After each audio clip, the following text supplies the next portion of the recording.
Bonjour, hier on s'est intéressé aux dérivées des fonctions exponentielles. Pour mémoire, je vous remontre le fichier GeoGebra. On a découvert que la dérivée de chaque fonction exponentielle était proportionnelle à la fonction exponentielle et que la constante de proportion, c'était le nombre dérivé en zéro. Et que ce nombre est un nombre irrationnel différent évidemment pour chaque fonction. Donc là, vous avez comme exemple l'exponentielle de base 10, l'exponentielle de base 2 et l'exponentielle de base 3, dans des couleurs différentes.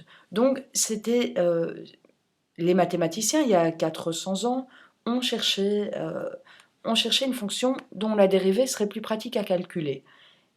Ils ont créé, théorisé la fonction exponentielle naturelle ou exponentielle de base E.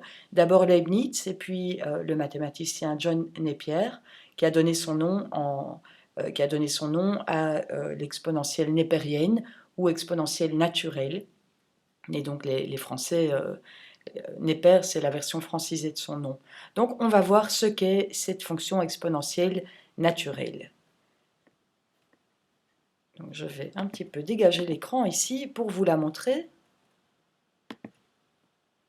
C'est une fonction en fait qui a été créée dans un seul but. On veut que sa dérivée soit égale à la fonction elle-même. Je vais vous dessiner, pour matérialiser tout ça, je vais dessiner sa tangente, la pente de la tangente. Je représente le point qui matérialisait la dérivée. Donc on part de la même définition de dérivée qu'avant, et on veut, pour cette fonction-ci, que la dérivée de la fonction soit égale à la fonction elle-même. Donc en faisant varier x, vous avez la tangente comme dans mon précédent tutoriel.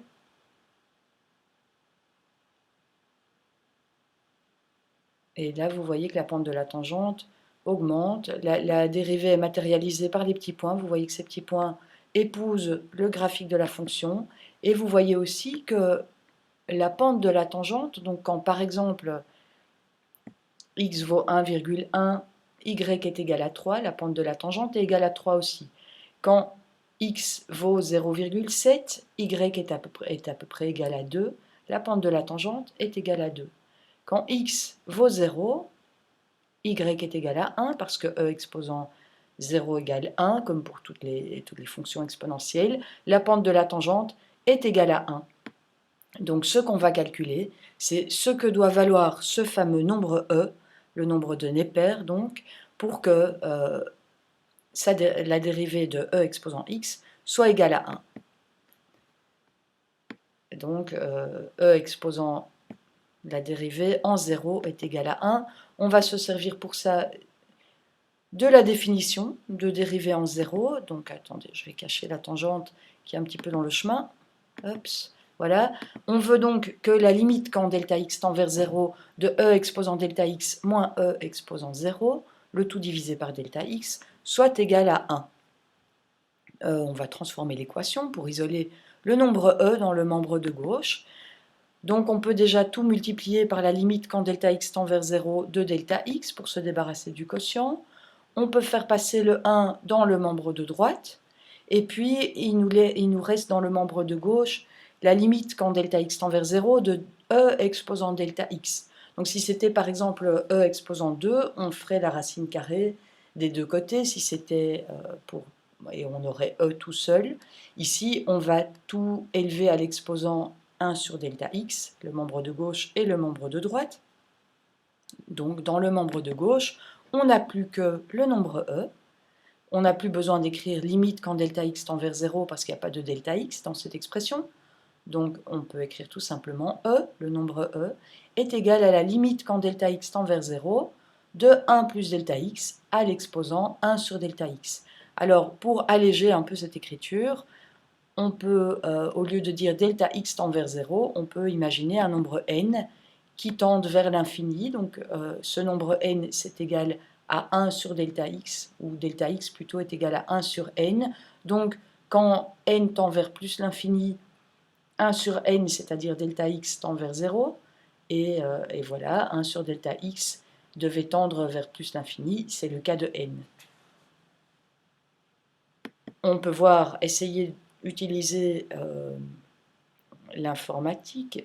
Zut, alors qu'est-ce que j'ai fait de mon fichier pour trouver la valeur de ce nombre n en utilisant un tableau Excel. On peut faire varier ce nombre n pour matérialiser quand n tend vers plus l'infini.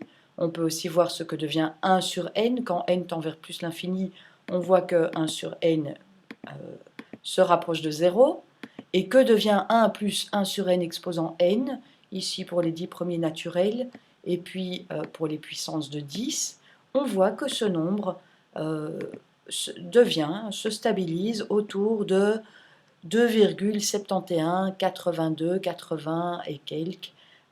Voilà, donc ça c'est une valeur approchée du nombre n, qui est aussi un nombre irrationnel, mais c'est cette constante, du nombre e, pas du nombre n.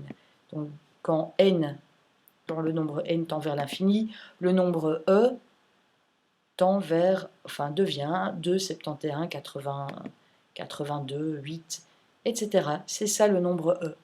Donc, je vous invite, avant qu'on se revoie, à résumer, à lire dans votre syllabus, à lire les pages 32-33. Vous avez tout ce que je viens de vous expliquer, donc la fonction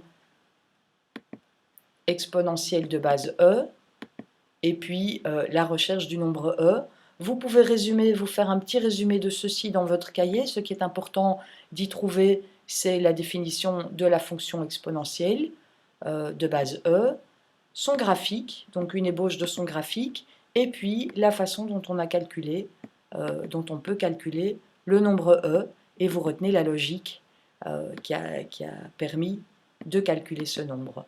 Voilà, j'espère qu'on pourra se retrouver après la Toussaint, et je vous souhaite en attendant de très bonnes vacances.